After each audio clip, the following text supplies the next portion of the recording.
Bismillahirrahmanirrahim. Alhamdulillah nahmaduhu wa nasta'inuhu wa nastaghfiruh wa na'udzu billahi min shururi anfusina wa min sayyiati a'malina. May yahdihillahu fala mudilla lahu wa may yudlil fala hadiya lahu.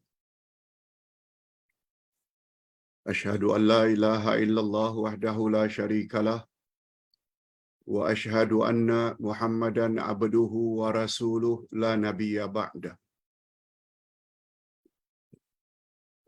Allahumma salli wa sallim ala nabiyyina Muhammad wa ala alihi wa sahbihi ajma'in amma ba'd. Hadirin dan hadirat serta para pemirsa yang saya hormati, Assalamualaikum warahmatullahi wabarakatuh. Alhamdulillah, kita bersyukur kehadirat Allah Azza wa Jalla.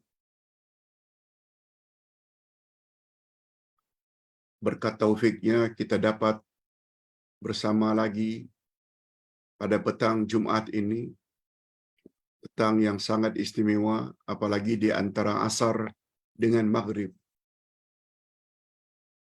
Dan yang kita ingin pelajari pula tentang akidah. Berdasarkan buku Akidah Ahlussunnah wal Jamaah Jilid 2, dari halaman 47 hingga halaman 56.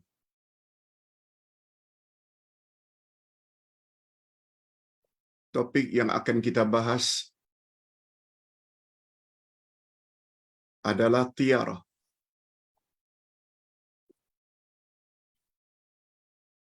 Tiarah dalam istilah ilmu akidah dapat merosakkan iman atau tauhid atau akidah seseorang.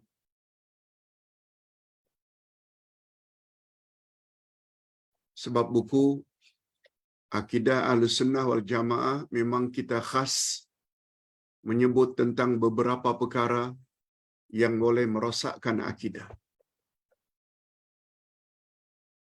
Kita telah bahas tentang sihir. Kita telah bahas tentang tamimah, tangkal. Kita juga sudah bahas tentang ruqyah, jampi mentera.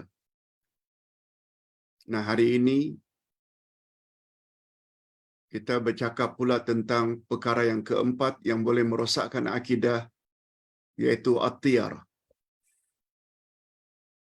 Apa makna tiarah menurut bahasa dan menurut istilah agama?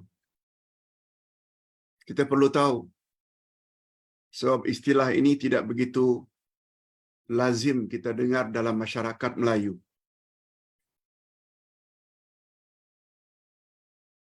Apa hukum tiarah? Apa kesannya bila seseorang itu ditimpa oleh tiarah?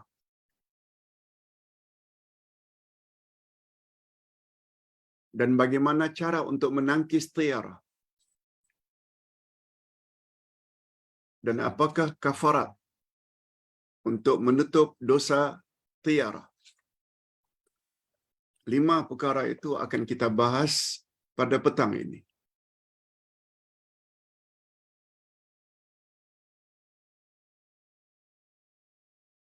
Pertama, makna tiarah. Tiarah menurut bahasa diambil dari perkataan tairun. Tair maknanya burung. Karena perbuatan orang-orang Arab jahiliyah, bila mereka akan buat sesuatu perkara, mereka akan ambil burung atau lepaskan burung dari sangkarnya. Burung dalam sangkar dilepaskan. Kalau burung yang dilepaskan itu terbang ke sebelah kanan, itu pertanda baik. mereka happy, mereka gembira. Tapi sebaliknya apabila burung yang dilepaskan dari sangkar terbang ke sebelah kiri, mereka sedih. Apapun pekerjaan yang mereka cadangkan akan mereka lakukan, mereka tangguh karena anggap itu sebagai lambang kesialan, tidak elok. Sebagai contoh umpamanya, apabila mereka ingin bepergian musafir, sebelum mereka bepergian safar ke tempat yang agak jauh, terlebih dahulu mereka keluarkan burung tersebut. Kalau burung tersebut dikeluarkan, ternyata terbang ke arah kanan, mereka akan teruskan, sebab itu satu lambang keberuntungan. Perjalanan mereka pergi dan balik akan selamat. Tapi apabila burung tersebut dikeluarkan dan terbang sebelah kiri, mereka tangguhkan pemergian. Sebab bila terus juga pergi, akan ditimpa bencana. Okey, itu tiara menurut bahasa.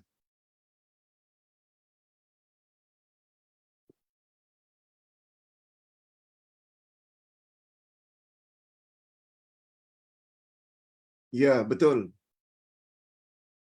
Puan Farida. Rabbi zidni ilma. Ya Allah, tambahkanlah untukku ilmu. Ini namanya ilmu. Kalaulah begitu bahayanya tiara, kita perlu tahu. Dari asal perkataan tiara yang diambil dari perkataan tair, burung, maka tiara dalam istilah agama yaitu menghubung kaitkan sesuatu, peristiwa dengan musibah yang akan menimpa. Menghubungkan sesuatu peristiwa lalu dihubung kaitkan dengan musibah yang bakal menerima, yang bakal diterimanya. Nanti kita akan buat beberapa contoh.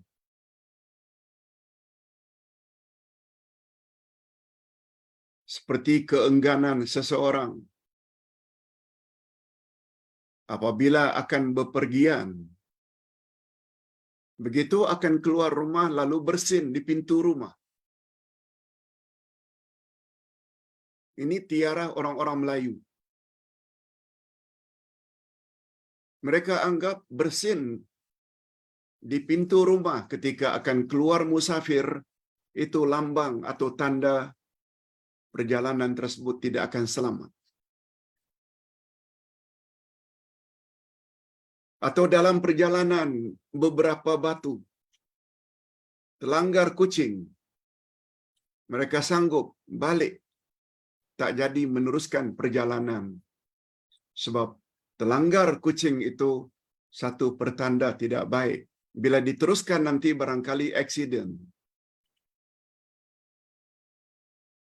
Menghubungkan angka-angka tertentu, umpamanya angka 13 sebagai angka sial. Menghubung kaitkan bulan-bulan tertentu. Tidak boleh buat atau bina rumah pada bulan itu. Tidak boleh kawin pada bulan itu. Sebab bila kawin di bulan itu, tak akan kekal.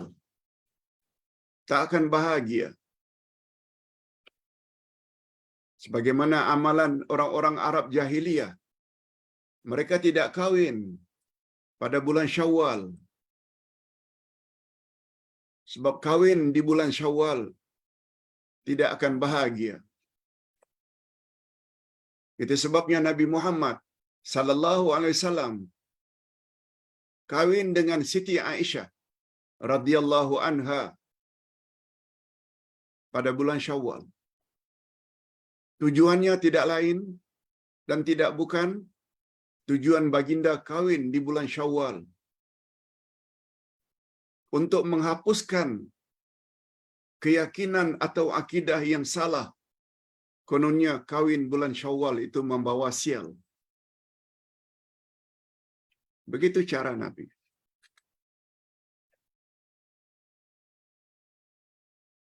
Dan untuk pengetahuan para jamaah, ustaz kawin juga pada bulan Syawal. 5 Syawal. Alhamdulillah, sampai saat ini bahagia. Punya 5 orang anak. Punya 13 cucu. Alhamdulillah. So far, so good. Jangan percaya. Itu yang namanya tiarah. Menghubungkan kawin pada bulan-bulan tertentu bawa sial. Membina rumah pada bulan-bulan tertentu tidak baik nanti. Rumahnya akan roboh. Itu namanya tiarah. Termasuklah menghubung kaitkan seseorang yang hamil. Lalu mendapat berita. Umpamanya suaminya baru balik daripada hutan. Memberitahu bahwa dia telah membunuh monyet. Lalu istrinya yang hamil itu terkejut. Lalu takut dan takut. Akhirnya lahir anak berbulu seperti monyet. Itu yang namanya tiarah, yang mungkin dalam bahasa Melayu disebut dengan kenan. Kenan.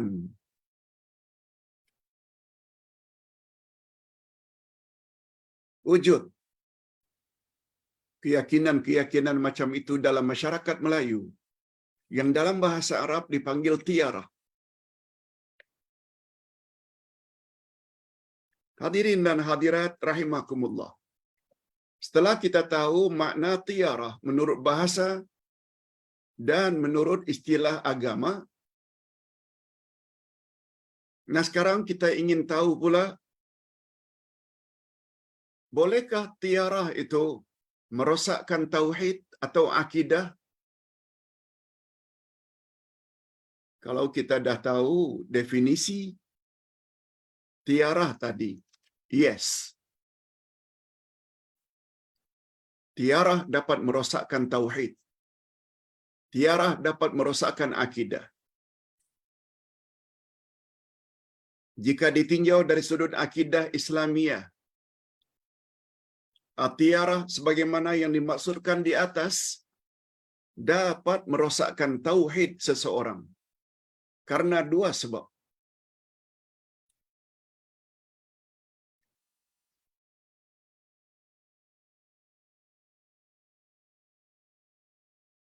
Ini namanya ilmu yang bermanfaat. Kalau kita dah tahu tiarah itu boleh merosakkan akidah, lalu kita belajar, bolehlah membuat kita berhati-hati daripada terkena tiarah, daripada mempunyai keyakinan seperti itu. Nah, bila ditanya, dari sudut mana Pak Ustaz akidah seseorang jadi rosak dengan tiarah? Ada 2. Yang pertama sekali, orang yang meyakini at-tiarah, sesuatu peristiwa itu boleh membawa kepada musibah atau bencana, itu bermakna dia telah memutuskan tawakalnya pada Allah. Maknanya dia tidak lagi bertawakal pada Allah. Lalu dia menyandarkan nasibnya kepada benda tersebut, bukan kepada Allah. Dari situ maka akidahnya jadi rosak. Kononnya peristiwa-peristiwa itulah yang menyebabkan dia dapat musibah. Bukan kepada Allah. Sudah rosak. Yang kedua, orang tersebut telah menggantungkan sesuatu perkara kepada sesuatu yang pada hakikatnya tidak wujud. Apa kaitannya terlanggar kucing sehingga balik? Apa kaitannya bersin di muka pintu sebelum musafir dengan musibah yang akan menimpa? Apa hubung kaitnya dengan mendengar suami membunuh ular atau membunuh monyet dengan anak jadi cacat dalam perut? Apa hubungannya? Tapi karena diperturutkan, akhirnya Allah Subhanahu wa taala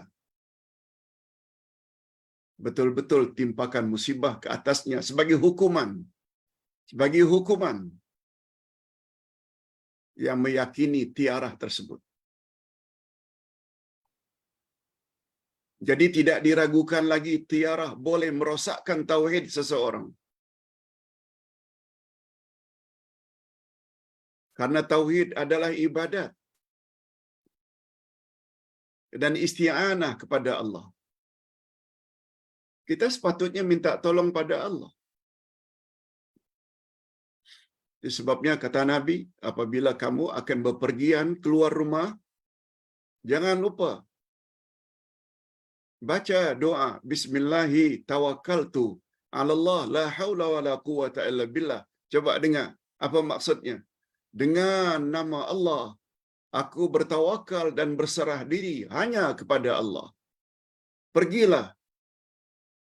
Kata Nabi, siapa yang baca doa tersebut ketika keluar rumah, dia akan selamat haluan pergi hingga balik. Itu jaminan dari Nabi sallallahu alaihi wasallam. Ini tidak bersin saja tak jadi pergi. Allahu akbar. Orang-orang macam ini yang syaitan suka. Syaitan kontrol. Syaitan conquer. Tidak lawan macam mana, ilmu tak ada. Di sinilah perlu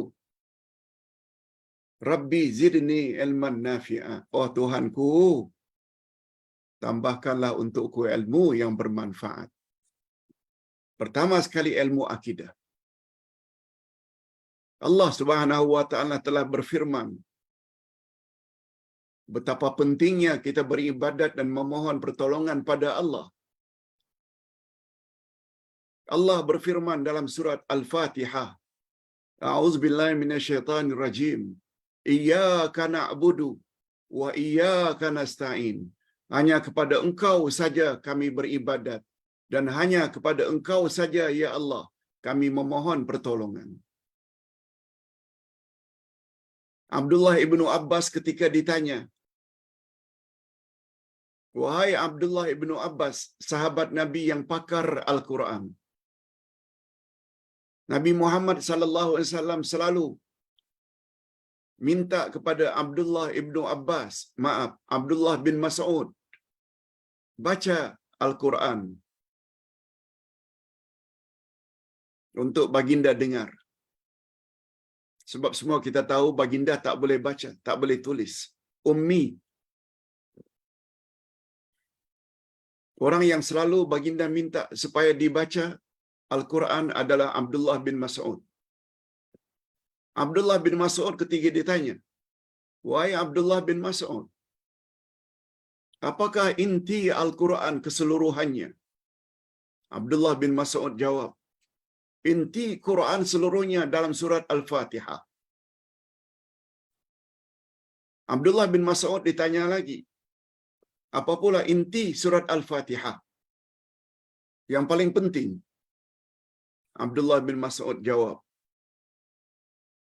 induk atau inti Quran surat Al-Fatihah inti surah Al-Fatihah, iyyaka na'budu wa iyyaka nasta'in. Lihat, menunjukkan betapa hebatnya. La iyyaka na'budu wa iyyaka nasta'in. Sehingga Imam Ibnul Qayyim tafsirkan ayat yang satu ini, iyyaka na'budu wa iyyaka nasta'in, sampai 3 jilid kitab dalam bahasa Arab. Dia punya tafsiran. Bukan 1 jilid, 3 jilid. Hanya membahas iyyaka na'budu wa iyyaka nasta'in. Ini dikuatkan lagi oleh ayat 1, 2, 3 surat Hud. Fa'budhu wa tawakkal alaih. Beribadatlah kamu kepada Allah dan bertawakallah kamu kepadanya. Bila kita belajar pada awal buku 1 Akidah Ahlussunnah wal Jamaah, ibadat ada 4 jenis. Ada namanya ibadat badan, salat, puasa. Ada namanya ibadat harta, zakat, sedekah, infak, wakaf. Ada namanya ibadatul lisan, ibadat lidah, basmalah, isti'azah, takbir, tasbih, subhanallah, alhamdulillah, Allahu akbar. Doa, itu ibadat lidah. Dan ada satu lagi, ibadatul qalbi, ibadat hati. Termasuk tawakal, termasuk rasa takut, termasuk rasa harap, ikhlas, sabar, takut. Semuanya itu termasuk ibadat, cuma jenis ibadat hati. Lihat betapa pentingnya kita belajar dan belajar. Makin banyak kita belajar, makin banyak kita rasakan yang kita tak tahu. Hadirin dan hadirat serta para pemirsa yang saya hormati. Nah, sekarang kita berpindah kepada fasal yang lain.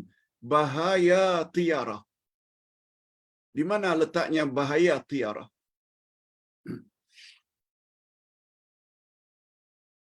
Kesan negatif atau bahaya yang ditimbulkan oleh tiarah pada diri seseorang tidak mungkin terlepas daripada 2 kemungkinan berikut. Tiarah boleh menimpa ke seseorang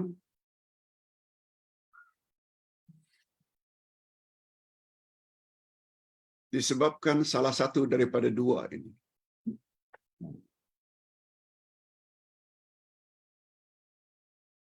Yang pertama sekali, dia akan memperturutkan kehendak tiarah, lalu meninggalkan usahanya.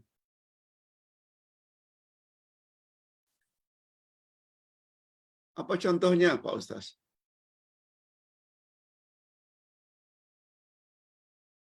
Barangkali dia akan musafir. Barangkali dia akan pergi umrah. Barangkali dia akan pergi haji. Tiba-tiba keluar dari rumah langsung bersin. Aku tak jadilah. Jangan-jangan nanti aku mati dalam perjalanan.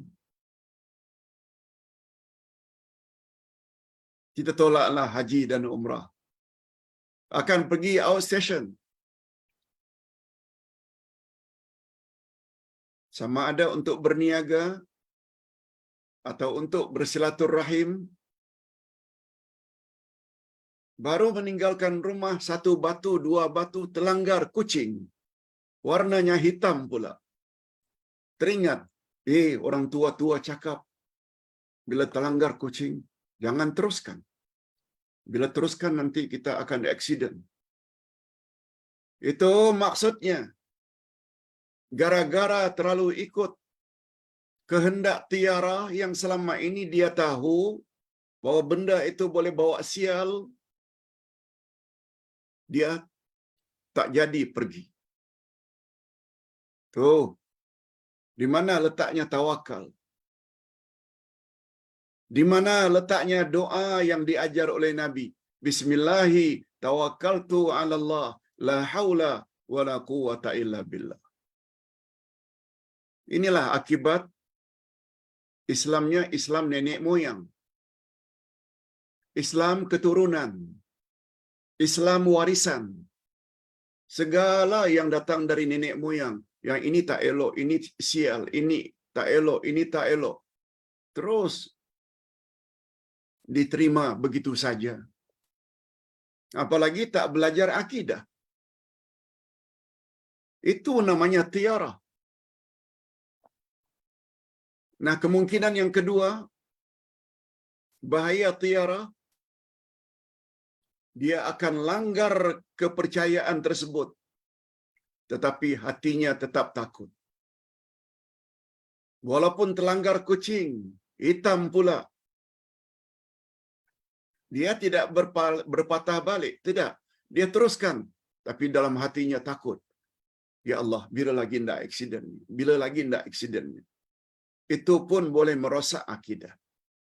Bimbang, tidak tenteram, bahwa tiarah tersebut akan memberi kesan buruk kepadanya. Dan jenis tiarah ini agak lebih ringan berbanding yang pertama tadi. Begitu terlanggar kucing, langsung balik. Itu lebih besar dosanya berbanding yang kedua.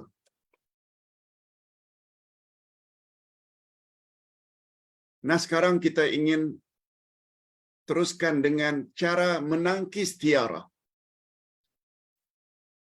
Macam mana supaya dosa tiarah itu tidak kena kepada kita? Apa yang kita patut buat? Sebab sudah mendarah mendaging. Angka 13 itu angka sial. Tiba-tiba ketika di interview, dapat giliran yang ke-13. Takutnya luar biasa.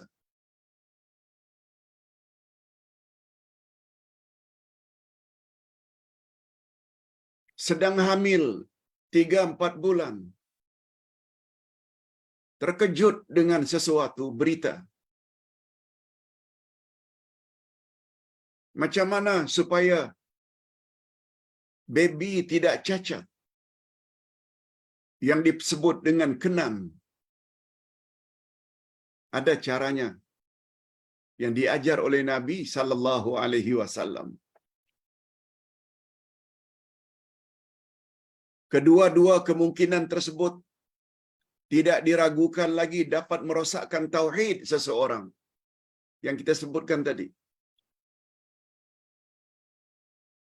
Bila tiarah, dia tak jadi buat pekerjaan itu.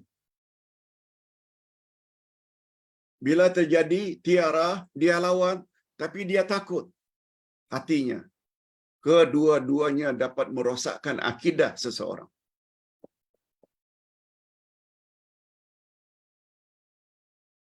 Bukan saja akidahnya rosak, malah boleh memudaratkan dirinya. Oleh itu, ini cara menangkis tiarah. Oleh itu, jika kita menghadapi suatu tiarah yang menurut kepercayaan setengah orang boleh mendatangkan perkara yang tidak diinginkan, maka sebaiknya kita membaca doa ini. Nabi suruh baca doa ini. Coba lihat muka surat 50. Allahumma la ya'ti bil hasanati illa anta, wa la yadfa'u sayyiati illa anta, wa la hawla wa la quwwata illa bika. Kalau pagi tadi kita telah belajar 3 doa Nabi supaya terhindar dari penyakit-penyakit yang kronik,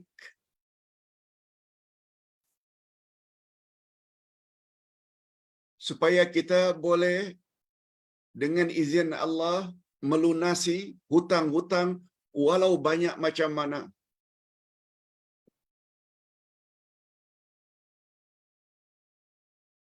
Sila tengok YouTube pagi tadi. Sangat bermanfaat. Kita bahas buku ini. Kecil saja. Himpunan 50 doa Rasulullah sallallahu alaihi wasallam. Pendek tapi padat maksudnya.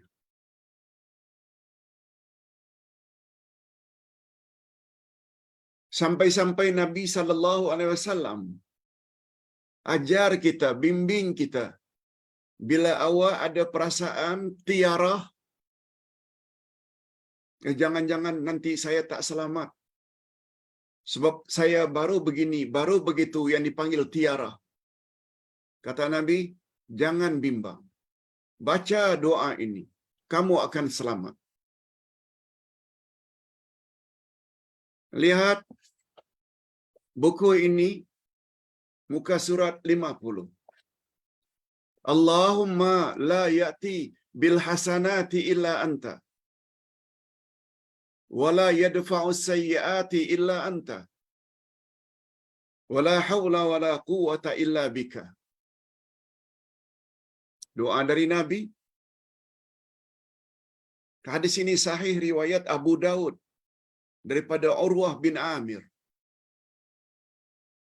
Apa maknanya? Allahumma, ya Allah, ya Tuhanku,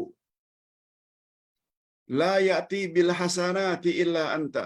Tidak ada yang boleh mendatangkan kebaikan kepadaku kecuali Engkau. Wala yadfa'u sayyiati illa anta. Tidak ada yang menghindarkan, menjauhkan diriku dari perkara tak elok kecuali Engkau. Wala haula wala quwwata illa bika. Sesungguhnya tidak ada kekuatan, tidak ada daya, tidak ada kekuatan kecuali dengan izin Engkau, ya Allah. Maknanya kita bulat serahkan diri kita kepada Allah. Bukan kepada tiarah. Bukan pada bersin, bukan pada kucing. Itu dia doa. Allahu Akbar. Lengkap. Agama Islam itu lengkap. Itu sebabnya Ustaz selalu sebut, Islam agama ilmu. Bukan agama ikut-ikutan. Bukan agama agak-agak. Bukan agama warisan nenek moyang. No. Sandaran agama Islam, Quran dan sunnah Nabi sallallahu alaihi wasallam. Doa ini sangat sesuai dibaca oleh orang yang masih terdapat di dalam hatinya perasaan gerun dan takut terhadap kesan tiarah. Baca itu. Selamat insya-Allah. Memang tidak mudah hendak hilangkan rasa gerun. Sebab dari kecil sudah mendarah mendaging.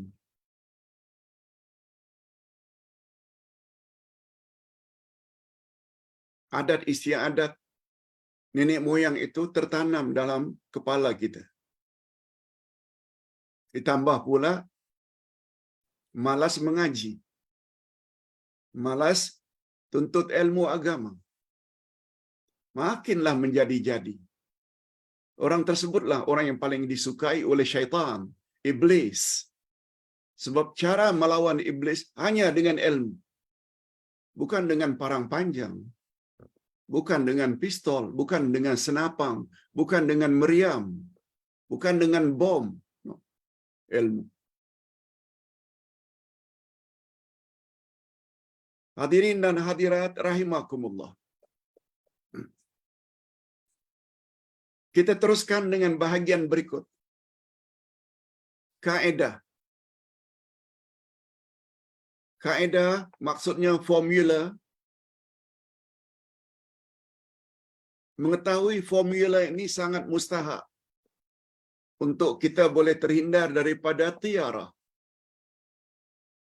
Untuk memudahkan bagi kita memahami kedudukan hukum tiarah.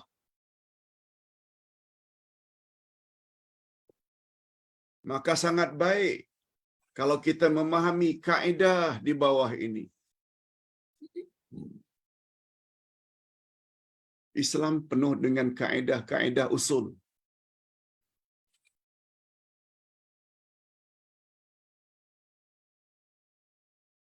Kita tidak cukup belajar Islam itu hanya belajar hukum hakam.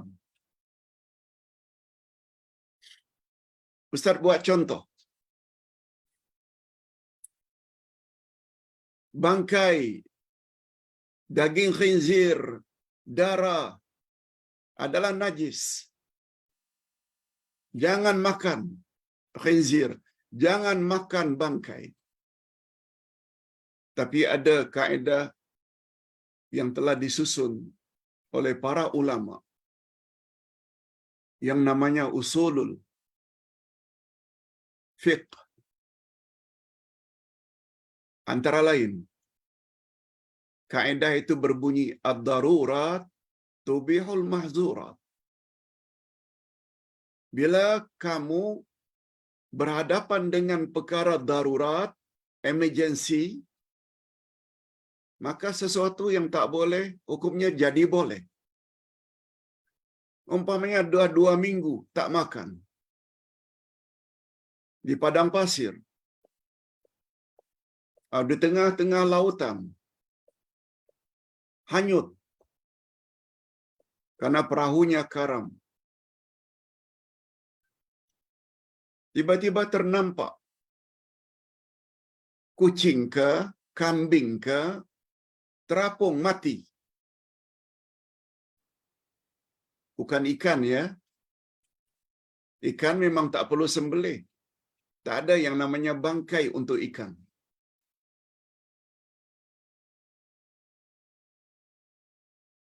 Kambing hanyut dekat dengan kita, kita pula boleh mati kalau tak makan sesuatu. Nah, bangkai tersebut hukumnya boleh dimakan, tidak haram.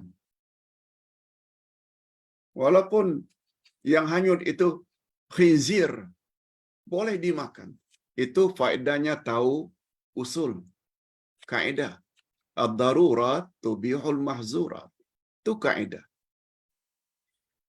Nah, dalam hal ini, dalam bab tiarah ini, apa dia punya kaedah? Coba dengar baik-baik. Mengetahui kaedah ini sangat mustahak. Malah kaedah ini bukan khas untuk tiarah sahaja, tetapi juga boleh kita pergunakan untuk perkara-perkara lain yang seumpama dengannya. Kaedah ini agak panjang.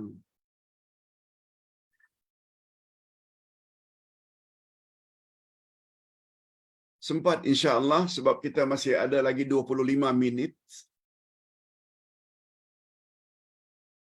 Kuliah petang tidak ada soal jawab ya. Sama dengan kuliah subuh. Tak ada sesi soal jawab. Kita teruskan. Apa bunyi kaedah itu? Dalam bahasa Arab disebut begini.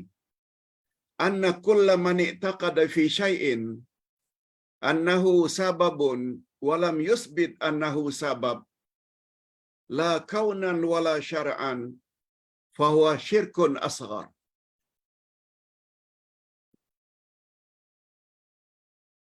Apa maksudnya Pak Ustaz? Alangkah eloknya kalau jemaah ada buku ini. Boleh menambah kepahaman.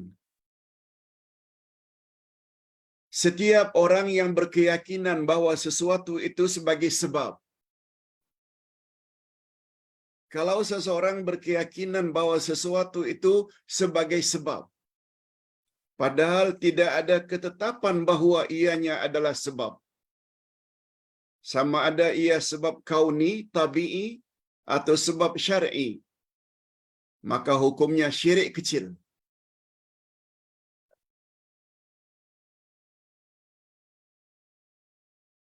Kalau ditanya mengapa? Li'annahu laisa lana an nathbuta anna hadza sababun illa idza kana Allahu qad ja'alahu sababan kaunan kana au syar'an. Karena kita tidak boleh menetapkan sesuatu itu sebagai sebab kecuali jika Allah telah menjadikannya sebagai sebab, sama ada sebab tabi'i atau syar'i. Seterusnya, fasyar'iyyun kal qira'ati wad du'a.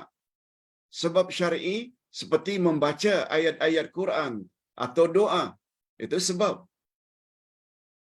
Wal kauni kal adawiyatil lati jurriba naf'uha. Adapun sebab kauni yaitu seperti obat-obatan yang memang ternyata berkesan, ada manfaatnya.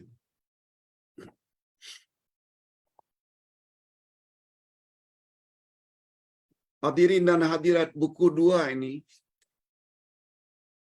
ada kaitannya dengan buku 1. Dalam buku 1, ketika kita membahas tentang iman kepada takdir,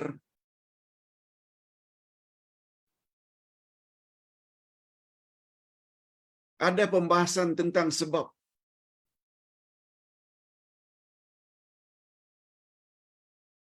Beriman pada takdir tak boleh beriman begitu saja. Kita mesti berusaha. Sebab di sini dengan makna usaha. Ustaz ulang sekali lagi, sebab di sini maksudnya usaha. Kita tak boleh beriman kepada takdir secara melulu, secara sembrono.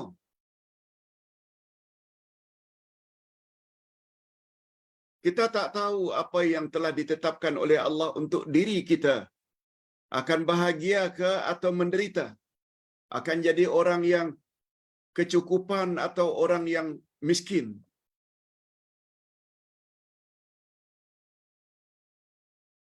Kita tak tahu.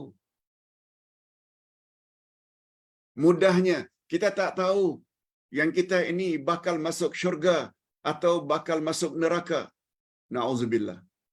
Kita tak tahu bila mati boleh dapat tak jawab soal mukar wa nakir.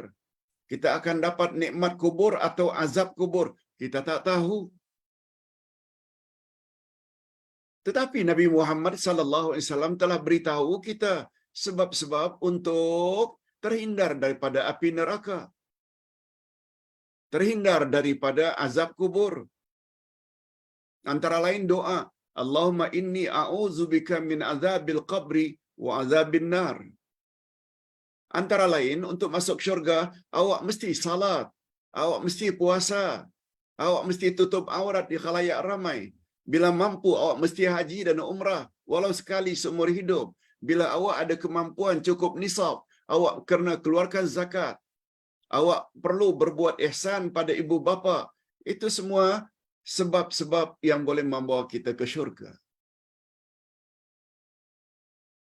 Demikian juga sebaliknya.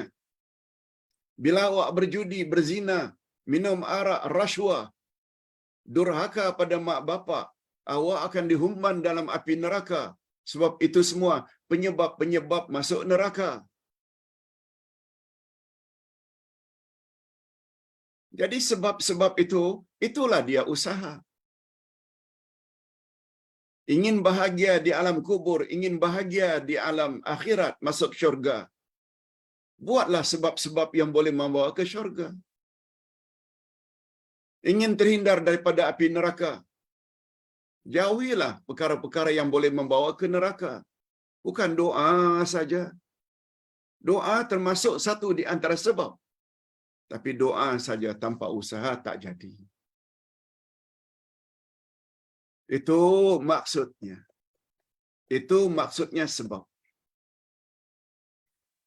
Jadi kembali kepada persoalan. Sebab ada dua macam. Ada sebab syar'i. Sebab syar'i antara lain bila orang sakit, kita boleh baca ayat Quran. Sebab Quran itu syifa. Kita boleh cari daun-daunan, herba, tumbuh, direbus, daun-daun tertentu, minum. Itu namanya sebab tabi'i. Doa sebab syar'i. Baca Quran itu sebab syar'i yang boleh menyebabkan kesembuhan. Cuma sebab-sebab itu adalah sebab yang sudah terbukti. Tapi apabila seseorang ambil sebab yang Allah tidak jadikan ia sebagai sebab, itu boleh membawa kepada syirik. Ustaz buat contoh. Ustaz haus.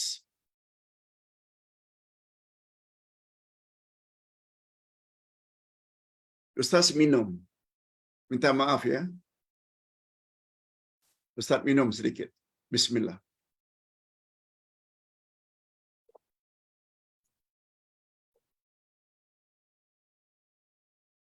Setelah minum, dahaga hilang. Menurut keyakinan, hilangnya dahaga, yang menghilangkan dahaga adalah Allah, bukan minuman. Bukan air.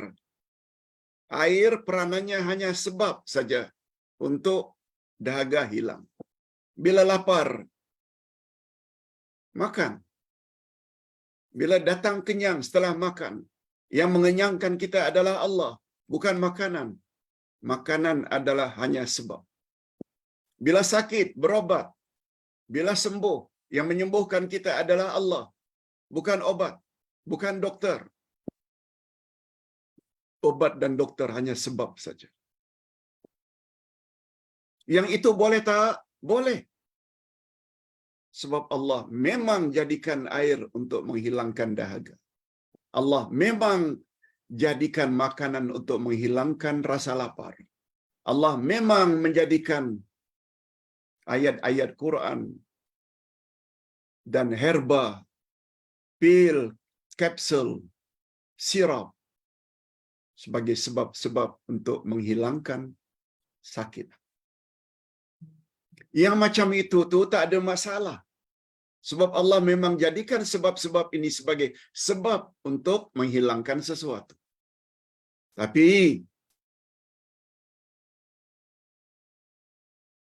kita jadikan sebab sesuatu yang Allah tidak jadikan sebab. Itu maka datangnya syirik. Agar terhindar dari malapetaka dan gangguan makhluk halus, kita pakai tangkal. Ikat di lengan, kain kuning, tulis rajah tertentu.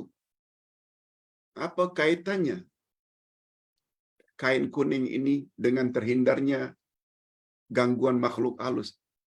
Apa kaitannya? Tak ada kaitan langsung. Ditambah pula Nabi bersabda, "Innat tamaima syirkun." Tangkal ajimat adalah syirik. Itu maksudnya.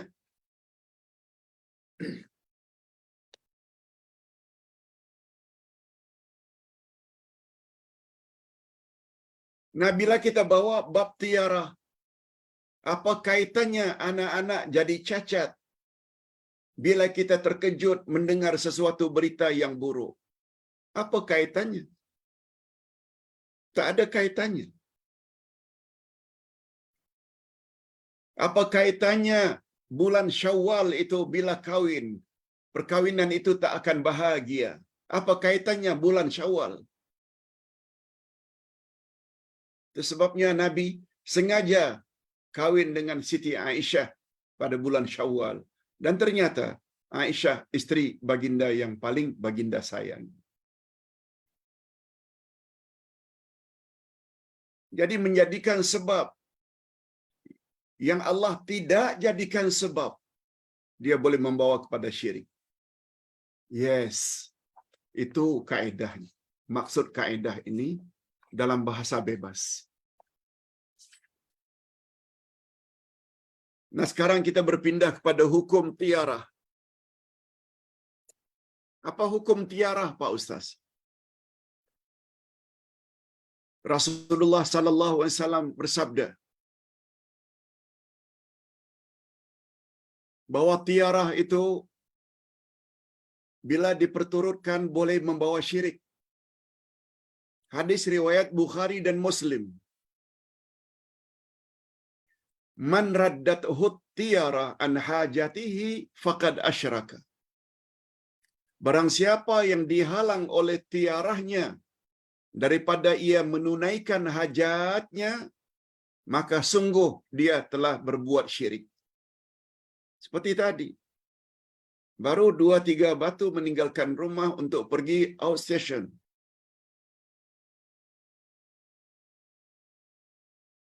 Tiba-tiba terlanggar kucing. Lalu rasa takut, berpatah balik ke rumah, tak jadi meneruskan. Itu maknanya dia tangguhkan hajatnya karena tiarah tadi. Kononnya melanggar kucing akan membawa musibah. Sesungguhnya orang tersebut telah buat syirik. Sepatutnya dia teruskan perjalanan sambil baca doa tadi. Penangkis tiarah. Allahumma la ya'ti bil hasanati illa anta wa la yadfa'u sayyiati illa anta wa la haula wa la quwwata illa bika. Teruskan. Tawakal pada Allah. Jangan pada benda tadi. Nabi juga menyebut di dalam hadis sahih riwayat Abu Daud dan Tirmizi, at-tiyaratu syirkun, at-tiyaratu syirkun. Tiarah itu syirik. Tiarah itu syirik. Sampai diulang 2 kali oleh Nabi. Itu hukum tiarah.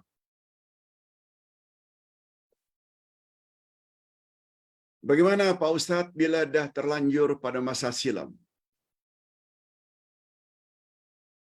Bagaimana kafaratnya?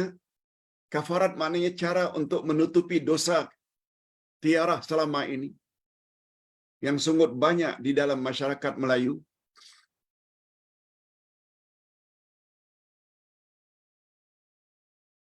Hadirin dan hadirat, ini bahagian yang terakhir, kafarat tiarah. Hukum tiarah adalah syirik, sebagaimana kita baru sebut. Namun demikian Nabi Muhammad sallallahu alaihi wasallam telah mengajar umatnya agar terlepas dari dosa syirik karena tiarah sebagaimana tertera di dalam hadis berikut. Coba dengar baik-baik. Lebih-lebih lagi yang tak punya buku. Man raddathu tiara an hajatihi faqad asyraka. Siapa yang menangguhkan hajatnya karena tiarah, maka sungguh dia telah berbuat syirik. Sahabat bertanya, qalu, sahabat bertanya, fama kafaratu zalik? Apakah kafarat tiarah tersebut kalau itu syirik, ya Rasulullah?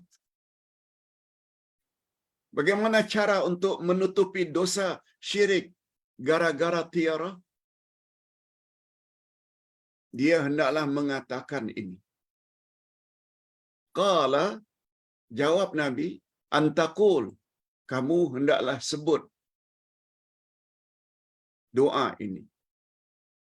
Allahumma, ya Allah ya Tuhanku, la khaira illa khairuk. Tidak ada kebaikan kecuali kebaikan yang datang daripadamu. Wala tayra illa tayruk. Tidak ada burung kecuali burung milikmu. La khaira illa khairuk. Ya Allah, tiada kebaikan melainkan kebaikan Engkau. Serahkan diri kepada Allah. Wala taira illa tairuk. Dan tiada tiara, yaitu perkara-perkara yang boleh membawa kesialan. Tidak ada itu. La tiara illa tairuk. Melainkan tiarah Engkau. Maksudnya kami serahkan kepada Engkau, ya Allah. Macam mana doa tadi. Allahumma la ya'ti bil hasanati illa anta wa la yadfa'u sayyiati illa anta. Ya Allah, tidak ada yang boleh mendatangkan kebaikan pada kami kecuali Engkau. Tidak ada yang boleh menolak mudarat atau musibah nimpa kami kecuali hanya Engkau. Engkau saja yang mampu untuk menyelamat kami daripada ditimpa musibah. Serahkan kepada Allah. Wala haula wala quwata illa bika. Sebab kami tidak ada daya, kami tidak ada kekuatan kecuali dengan izin Engkau. Itu maksudnya. Wala taira illa tairuk. Tidak ada tiara kecuali tiara Engkau. Wala ilaha ghairuk. Tidak ada Tuhan yang berhak disembah selain Engkau. Yaitu kalimat tauhid. La ilaha illallah. Lagi-lagi, doa ini hadisnya sahih riwayat Bukhari dan Muslim.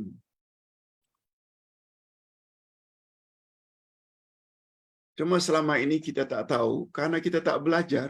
Itu saja. Ingat, pelajaran akidah ni sangat mustahak. Melebihi daripada pelajaran fiqh. Salat, puasa, zakat, haji, semuanya penting. Tapi lebih penting lagi akidah. Itu sebabnya rukun Islam yang 5 diawali dengan 2 kalimah syahadat. Iaitu iman pada Allah, iman pada Rasul. Itu bab akidah. Hadis ini menerangkan dengan tentang keyakinan setiap Muslim. Ustaz ulang, hadis di atas tadi menerangkan tentang keyakinan setiap Muslim bahawa segala bentuk kebaikan atau musibah adalah daripada Allah. Sebagaimana kita yakini rukun iman yang ke-6, takdir baik atau buruk semuanya datang daripada Allah. Oleh itu, anggapan bahawa burung mempunyai kaitan dengan musibah atau kesusahan yang akan menimpa seseorang adalah khurafat, adalah keyakinan yang tidak berasas sama sekali. Itu sebabnya ungkapan tiada tiara melainkan tiarahmu, maksudnya pengakuan kita bahawa sesungguhnya semua burung adalah milik Allah. Burung tidak dapat melakukan apa-apa pun, malahan semua pergerakannya dikawal atau mendapat arahan daripada Allah Subhanahu wa taala. Ini sebagaimana firman Allah dalam surat An-Nahl ayat 79, Alam yarau ila at-tayri musakhkharatin fi jawis sama' ma yumsikunna illa Allah inna fi dzalika laayatil liqaumin yu'minun. Tidaklah mereka memperhatikan burung-burung yang dimudahkan terbang di angkasa luas, di angkasa bebas. Allah yang mudahkan burung itu terbang. Tidak ada yang menahannya selain daripada Allah. Burung itu tidak jatuh. Allah yang tahan supaya dia tidak jatuh. Bukan sayapnya. Sayapnya itu penyebab saja. Sebagaimana manusia, macam manapun hebatnya, drive kereta. Kalau terbabas, terbabas juga. Itu sebabnya kita perlu bertawakal hanya kepada Allah. Sebelum keluar rumah, naik kereta, naik motor, baca dulu bismillahi tawakkaltu 'ala Allah, la haula wala quwata illa billah. Yang menyelamatkan kita pergi dan balik adalah Allah, bukan karena kepandaian kita drive kereta, bukan karena tali geledah, bukan karena topi geledah. Allah Subhanahu wa taala. Nah, oleh itu jika seseorang yang gerun dengan tiara lalu membaca zikir kafarat di atas dan ia berpaling dari apa yang tergores dalam hatinya, dibuangnya dan tidak memperdulikannya, malahan ia teruskan pekerjaan yang ingin dilakukannya sambil bertawakal pada Allah, maka Allah akan hapuskan apa yang terdapat di dalam hatinya. Ini yang namanya kafarat. Kafarat maknanya Allah tutup, Allah hapus. Itu sebabnya orang kafir dipanggil kafir. Tahu tak sebabnya? Karena hati mereka tertutup daripada mendapat hidayah Allah. Na'udzubillahi min dzalik. Mudah-mudahan majlis ilmu kita petang ini ada manfaatnya, dan kita akhiri dengan doa. Alhamdulillahirabbil alamin wassalatu wassalamu ala asyrafil anbiya'i wal mursalin wa ala alihi wa sahbihi ajma'in. Rabbana zidna ilman nafi'a wa rizqan thayyiba wa amalan mutaqabbala. Ya Allah, pada petang Jumat ini adalah timing yang sangat mustajab, sebagaimana yang dikhabarkan oleh baginda Rasul sallallahu alaihi wasallam, yaitu masa antara asar dengan maghrib. Terimalah doa kami, tambahkanlah kami ilmu yang bermanfaat, berilah kami rezeki yang baik-baik, halal lagi diberkati, dan selanjutnya Engkau terimalah segala amal saleh kami. Allahumma la ya'ti bil hasanati illa anta wa la yadfa'u sayyiati illa anta wa la haula wa la quwwata illa bika. Ya Allah, semua kami pernah melakukan tiara karena ilmu kami yang sangat cetek tentang agama, tentang akidah. Kami terbawa-bawa apa yang telah diwarisi dari nenek moyang kami. Oleh sebab itu tidak ada, ya Allah, yang boleh mendatangkan kebaikan untuk kami kecuali Engkau. Sebagaimana tidak ada yang boleh menolak mudarat atau bahaya menimpa kami kecuali Engkau. Tidak ada daya kami, tidak ada kekuatan kami kecuali dengan izin Engkau. Allahumma akhtim lana bihusnil khatimah wa la takhtim alaina bisu'il khatimah. Ya Allah, akhirilah hidup kami ini dengan akhir yang baik, akhir dalam iman yang murni, tanpa bercampur syirik dan khurafat, dan beramal saleh mengikut panduan Nabi Muhammad sallallahu alaihi wasallam. Dan kami mohon, ya Allah, jauhkanlah kami daripada su'ul khatimah. Wa sallallahu ala nabiyyina Muhammad wa ala alihi wa sahbihi ajma'in. Subhana rabbika rabbil izzati amma yasifun wa salamun alal mursalin walhamdulillahi rabbil alamin. Subhanakallahumma wa bihamdik asyhadu an la ilaha illa anta astaghfiruka wa atubu ilaik. Wassalamualaikum warahmatullahi wabarakatuh. Kita jumpa lagi insya-Allah.